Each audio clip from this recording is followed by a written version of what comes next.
Good evening and welcome to Bronx Talk. Tonight's guest is the Assembly member of the 79th District in the Bronx, which includes the Bronx neighborhoods of Concourse Village, Melrose, Morrisania, Claremont, Belmont, and East Tremont. She's the chair of both the New York State Legislative Black Task Force and the New York State Legislative Women's Caucus. We'll talk about the activities of both those committees tonight, and we'll chat with her about the city's new mayor, new council speaker, the latest developments on the Bally gaming proposal, immigration. There's much more. We're going to get right to it. Please join me in welcoming Assemblymember Chantel Jackson to Bronx Talk. Thanks for joining us. Gary, it's always a pleasure to be here with you.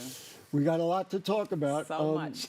Let's just talk about the Legislative Black Task Force. You have been pretty happy that you brought in $30 million to use to uplift underserved communities across the state. I thought what was really interesting is that it included a tour of the state. Before you said, well, this is what we need the money and this is what we need it for, you did that. Explain to me about the tour, what it was like, what you were looking for, and then, of course, what you found.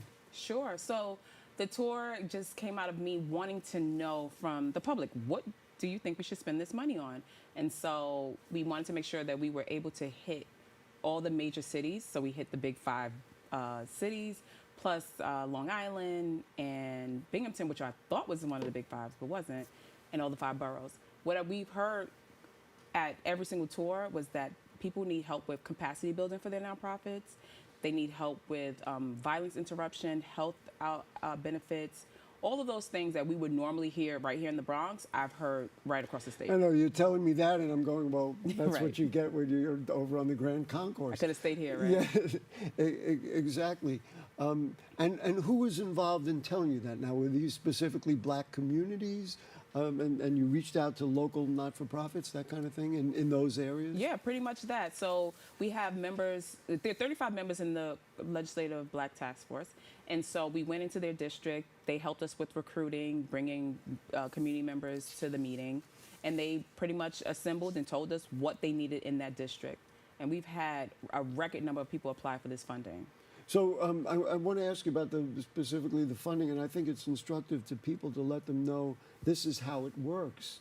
Yeah. Did you know that you had the $30 million beforehand, or did you go around and say, this is what we need it for, and then have to go through that monstrous process to get it? So we advocated for $50 million in the budget. What? Back in March. Got a little shortchanged, but we will accept it because it's the first time. This is historic funding that we've gotten.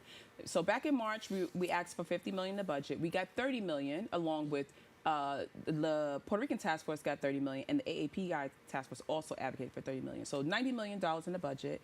And we knew that the budget was done and complete. Session was over by June, and that's when we started the listening tour.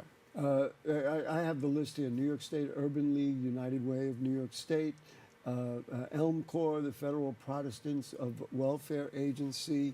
These are they're going to get the money, and then you and others will monitor that it goes actually to what those kinds of issues. Well, not so much us, because the legislature, we right, want you to provide, stay, I right, understand. we Okay. stay away from the funding. Organizations the have organizations to be, will do you know, I'm just going to interject something I hadn't thought about bringing up. A little while back, I had 2 of your city council colleagues here talking about the black print.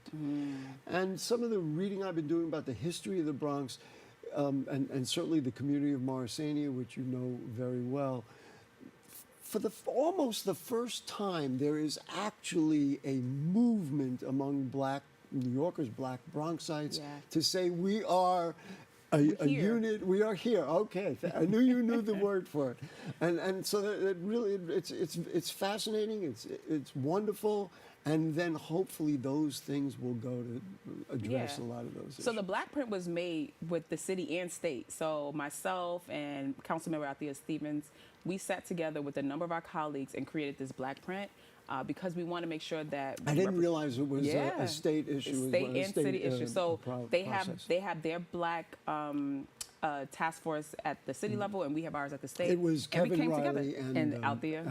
That makes sense. So, Well, let's talk then also about, since you're the chair of the New York State Legislative Women's Caucus, Yes. What's the agenda? How do you view it? Obviously, the city council has done very well with female membership. We understand that. But where are we at in New York State, and what are you looking to do? Sure. So the Legislative Women's Caucus is 73 members, Gary, from the state of New York, bipartisan, bicameral. So they're Senate and Assembly, Democrat and Republican. And so while we don't maybe push a lot of policy because we probably can't all agree on that, I wanted to focus on the full woman. So I've been talking to them about their health. They're mostly about, just things that impact women on the day-to-day, family issues, things like that. So we just had a retreat recently where we talked about all kinds of things that impact women, from things like makeup to things as important as menopause. I'm going to make the assumption that you heard the same things from Syracuse and Buffalo and Rochester and Albany that you hear here in the Bronx, that there's a commonality. Yes. To me, that's a very, very, very strong thing. We had the borough president here when she was really pushing a maternal health program in the Bronx. This is the kind of thing that... This is one thing we will absolutely be leading on. She met with the governor. The governor has put forward millions of dollars to help us in the North Bronx with some maternal care. And so this is something that we can all agree on is absolutely necessary. We know that Black women are dying at higher rates than our white counterparts when it comes to maternal health, and even infant mortality we are seeing in high numbers here in the Bronx. So these are things that all women can get behind and support and make sure we make changes. It is fascinating to me, and I'm sure to all of us, men and women who are watching, when you talk, you said, well, we're even talking about makeup. Yes. But this is an important part of life, and any person, every one of us in the Bronx, of course, who has, a cultural thing or something should share. I'm commending you on it. I think it's absolutely fantastic. All right, folks, we're going to go inside now, inside politics. The assembly member told me when she came in the room that she was with Julie Menin this morning. And so I'm going to make the assumption it hasn't been in the newspaper yet. It hasn't been on, all the channels. Here it is. What was the dialogue like? Is Julie Menin pretty secure that she is going to be the next Speaker of the New York City Council? She is secure. I think most of us are secure that she is going to be our next Speaker. We talked about, the two things that I lead on, Legislative Women's Caucus and the Black Task Force, and I made it clear that I would love to sit down and work with her and bring her into what we've been working on. And I know that she's going to be a great champion for women and Black people.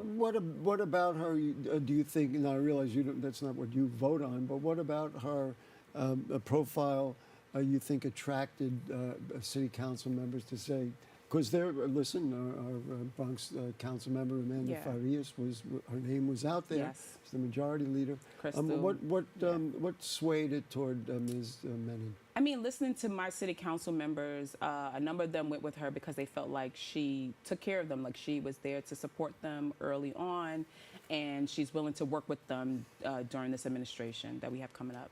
So. And what do you feel like her strengths, and was that discussion, did it include, hey, I want you to work on X, Y, and Z, or was mostly about the Women's Caucus? Oh, when she and I spoke today? Yes. Oh, I'm digging, baby. No, I think when she and I spoke today, I brought her into the fact that the Black Task Force, we meet city and state members, meet every Friday at 11 o'clock, and I wanted to share with her what we've been working on. I know she's going to be a great champion for everything we care about. Now, and what are your thoughts on the new mayor? I mean, this is obviously... Well, that was my colleague. We came in at the same time. Oh, you have been here, let's see, this is now, you've been in your third term? This is fifth year. Yeah, fifth year, finishing up my fifth year. Okay. And so we came in at the same time. I'm so shocked to see how people fan over him, because this is someone that I, just would hang out with and, talk about different issues. He knows that I hate that we serve only milk in our public school, like things like that. He knows about me, so he makes a joke of it anytime he sees me. We love to talk about social media stuff, and I'm looking forward to his administration. Were you surprised? I mean, look at Andrew Cuomo, and certainly the other candidates in the primary. I mean, he defeated them all and move forward. What do you think were the keys to the success? So I think with Zoran, the key is that he was willing to talk to any and every person, and that is so important. And I think we lose that. I think with a lot of the other camps, they shied away from it. At the Black Task Force, we had a meeting with all of the elected officials, all the people that were running. Zoran was the first one to sign up and show up. And so that, for me, is not surprising that he won because he was willing to go in every room. Are you concerned that some of the things he's promising, like, which is going to go through the state, free buses, and holding the line on the rent, are you concerned that these are nice political campaign moments and they worked for the campaign, but this is not as easy as just saying it? Yeah, it definitely will not be as easy as just saying it. I do believe that the state wants to work with him. And so we do want everyone to succeed because we all are talking about affordability, especially right here in the Bronx. Like, the main thing that I deal with in my office is housing issues. People cannot pay their rent. One-shot deals over and over and over again. That's what we keep dealing with. So housing is a big issue. The free buses, I think, is something that we could get to. It's going to take a lot of work, but it's possible. Well, what needs to be done? You sit in the assembly. Obviously, this is going to have to go through the MTA, which is a state agency. Yeah. What are the hurdles, and how does that get the money, Gary? It's always the money. Yeah. And moving money from one to the other. It's tough. And what you mentioned housing, and so that's the biggest issue. Yeah. Are there answers that you can find for people when they come in, or is it really difficult? Like, I can't afford the rent, I got to move out, and I don't know where else I'm going to, Well, we have our nonprofits who help us with helping people who are short on their rent or are back on, who owe back rent. And then there are people who need help when they have vouchers, just getting an apartment. And so I have like some realtors that I'll reach out to, some nonprofits who do housing. They'll say, like, I have these constituents who have a voucher and they need an apartment. So those are the two main issues. And what about development? And I will tell you, in my Bronx neighborhood, it's out of control. We all want housing, but they're building the wrong kind of housing in the wrong places. There's no community plan. It has to be holistic.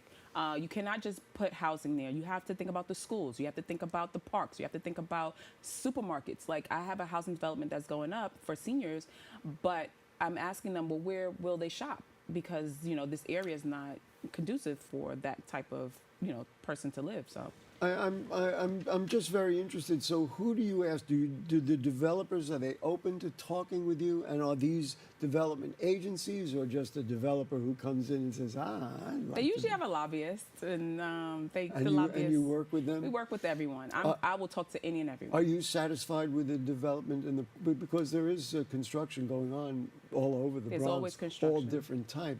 Are you satisfied with what you see? I mean, satisfied. That's an interesting word. Otherwise, you wouldn't need to go to work. That's an interesting word. I mean, there clearly needs to be more development, and there needs to be. We also have vacant units that we need to be addressing. That's also an issue right here that can help us with our housing issue. So. Yeah, my community has, in fact, right where I live, it's the state's first Mitchell-Lama, by the way, has vacancies. They've had a change of management. Well, somebody's got to, because you can't make any money, you're going to take in the rent. So it's a... and then we all end up paying. Our shareholders end up paying more because they have to make it up. And another major issue, I'm sure, that comes through your office all the time, every day, is immigration. And in the Bronx, of course, we're blessed with people from all over the world. Where are we at? How do you view it?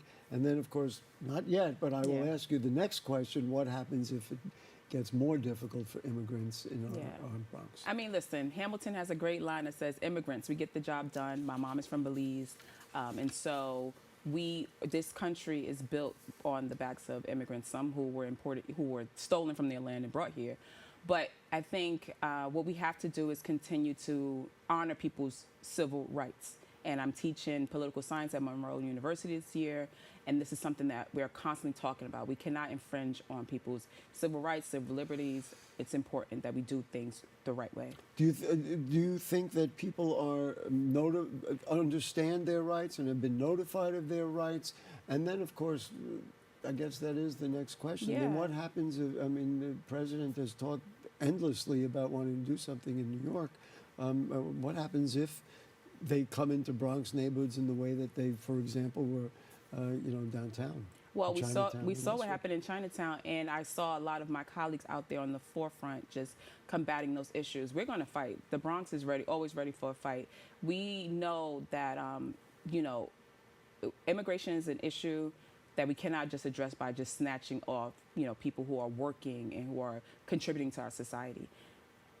Trump wants to focus on criminals. That's one issue, but we're talking about everyday Americans or people who are contributing to our country. We shouldn't just be picking them up off the street. I'm really dying to ask you about what you thought of the mayor-elect and his meeting with the president. Oh. Well, you tell me your idea first, and then I'll say what I think. I wanted to call the mayor-elect so bad. It was like, you handled that extremely well, much better than I would have, because the questions that he was being asked, I'm like, how else did you think he was going to get to D.C. if he didn't fly there? He would have been on a 4-hour train ride, which doesn't make sense when he has to be everywhere at the same time. Right. So he handled it really well. I was very proud of him to see how he interacted with the president. Were you surprised? I was shocked, but Zoran has a great character. He's willing to work with any and everyone, and that's what New York needs. We understand that there's going to be things we're going to say about each other, but at the end of the day, we have to take care of New Yorkers, and they both care about New Yorkers, and so that's what that showed to me. I thought that I was personally shocked. I absolutely couldn't believe that he had that the president. It's almost like a literal flip-flop of what he had been saying. Which is fine. I'll take it. I'm going to say a personal thing. I'm a talk show host, Yeah. and so with a lot of people, I say to myself, if I had the opportunity to go Right. in there, and I know you're passionate about civil rights and many of the things that Absolutely. you believe in, it might have been hard to look him in the eye and win him over. No, for sure. I thought it was a tremendous. I'm proud. I'm proud of him. All That's right, for sure. we'll see how it plays out. All right, here's the other thing we want to talk about is Bally's. Yes. So let's see. The plan now proceeds to final state approval. One more approval. Right. The State Gaming Facility Location Board, which is they evaluated locations. I could run through a $4 billion complex that includes a 500-room hotel and massive amenities. $500 million funneled to the MTA, which, boy, that We could need really it. Mm-hmm. do very good. $13 billion of tax revenue over 10 years, and 5,000 construction jobs. Reinvesting, this is what many of the Bronx leaders were very interested in, reinvesting 1% in annual gross gaming revenue back into neighborhoods in a community benefits package, which is going to reach, they believe, in I think 10 years, $765 million. Yeah. We need all of it. If you had a vote, you would have voted for it. I agree with jobs. I agree with job growth here in the Bronx. I think that the community investment is absolutely necessary. So I'm looking forward to money in my parks, money to go our schools, all of those things we absolutely need in the Bronx. As a social worker, I'm always concerned about addiction. And so gambling addiction is a real thing, especially for young men of color. We have seen that the numbers have risen, especially with online gaming. So that is one thing I'm just hoping to hear more conversation around, and not just us putting money in an office, but making sure that we build out a way to tackle gambling addiction.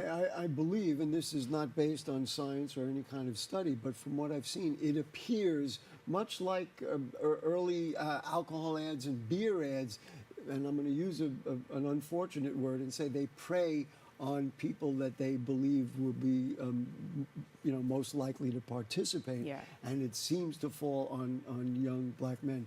The Yeah. number that I left out deliberately, and we talked about it before Yeah. the show, $10.7 million annually allocated for problem gambling Yes. programs throughout the state of New York. My evaluation, not to evaluate the whole project, but that is of concern. We're putting up something that we need to already spend to fix, along the way. Yeah. Your concerns? like I mentioned, as a social worker, I've seen the addiction number grow, and I'm also the social worker assembly member who doesn't expand alcohol in any parts. I know a lot of my businesses wanted us to do alcohol to go, and I was against it because I know in the Bronx we are suffering from addiction at higher levels because we're mixing it with poverty. When you're impoverished, there are other ways in which we try to cope with the things that we're dealing with, and some of us will go to alcohol, drugs, substance use. And now we're looking at gambling also. I was going to add gambling yeah, to now that we're looking list. at gambling. Wow. And by the way, I love to gamble too. My game is roulette, but everything within reason, right? Everything within reason. Oh my goodness. I love a good roulette game. That was great. Well, one thing about real Bronxites is we're honest to a fault. Yeah. But traffic and parking, all that stuff. I mean, it's not your district, of course, but. No. That is a concern for you. Yes. I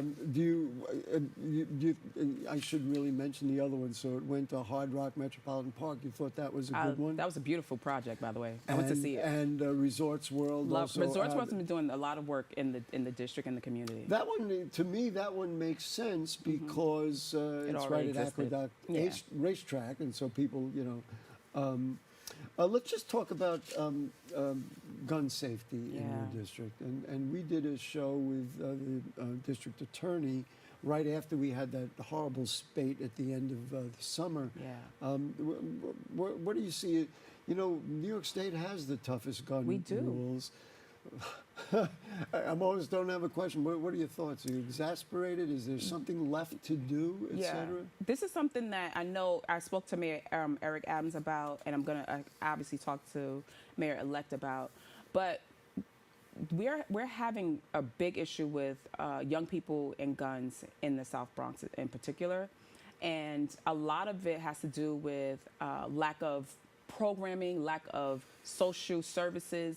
That is one of the biggest things. There's no one working with our young people. They don't even have jobs to go to after school. So of course they're going to get into trouble. They're going to join gangs. That's where they're finding familiarity, family, and friends. And so we need mentorship. We need mentorship back. We need more public safety done by the public. So we're talking about like hiring these young people to just take care of their neighborhoods. This is something that we can do. That is a way to look at it. Are there enough programs, or is that really what that? I'll just talk about my time growing up in the Bronx. We used to play ball after school. Right. In the Remember after the school PAL? program, we'd go home and maybe do a little homework. And have dinner, and then come back to the night center at least 3 times a week and play ball together. I stayed in my school till 8 p.m. or 9 p.m. sometimes, just playing, having after-school programming. And that doesn't exist at the level that it did when I was growing up. And so we need that back. We need our schools open 24 hours. What are the schools closing for anyway? That's a great place to be. As you know, I've been doing this program for a long time. This topic came up the first year that we did it in 1994, all the way till now, that people say, what are my kids doing after school? Right. Are there avenues when you look at, for example, whether it be budgetary or supporting not-for-profits, whether it be Bronx Works or Wetco, we have 4,000 not-for-profits in the Bronx. Yeah.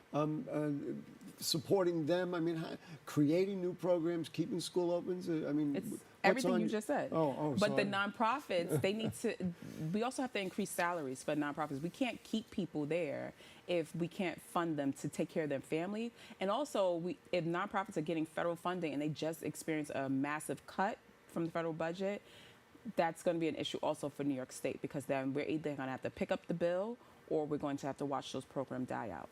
Let's just move to the commerce in your district. Are you satisfied? I don't have to ask. I know the district. Small businesses are really what ultimately fuel it. Even though we like things like Bally's, etc. How are they doing? How are the shopping? Struggling. districts? Everyone's struggling, and I think this is a city issue that we have to start addressing. The fines are an issue. They need help with correcting those fines, and they can't really afford to pay them. We also need to help them with advertising of their businesses and making them look nice. I think that we should be putting some money aside to make sure that we can build up these businesses and make them look appeasing to the neighborhood. Do you have vacancies? Lots of vacancies. Lots of vacancies. Which is also a problem because that creates loitering, rodents, all of those things. So. And of course you have space there that can be utilized. Economic. Do you see this as a legislative thing? Because of course business owners talk all the time. I can't afford the taxes. They fined me because my sign didn't look right, and right. and all those kinds of things. How do you see making their lives easier?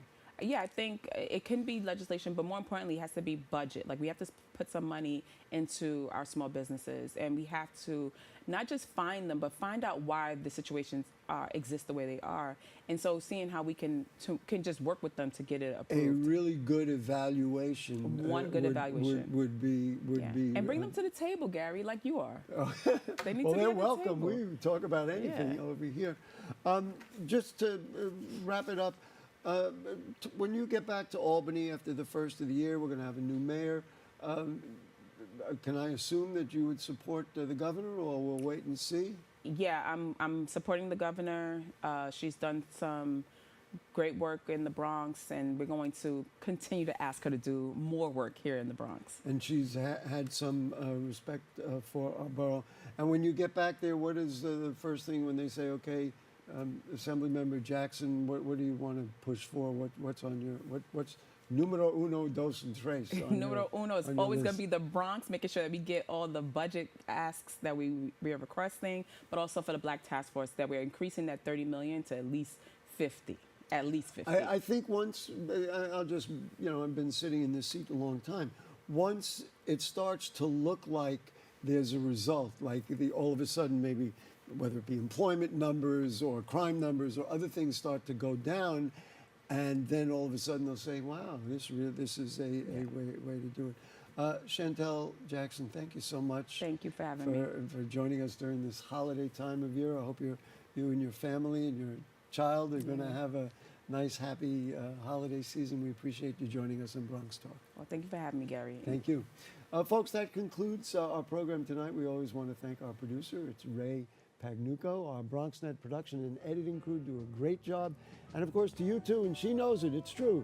It's all about the people of the Bronx. So we'll see you next week. Next week our guest will be Borough President Vanessa Gibson. And that will be interesting. We'll continue the dialogue. Good night.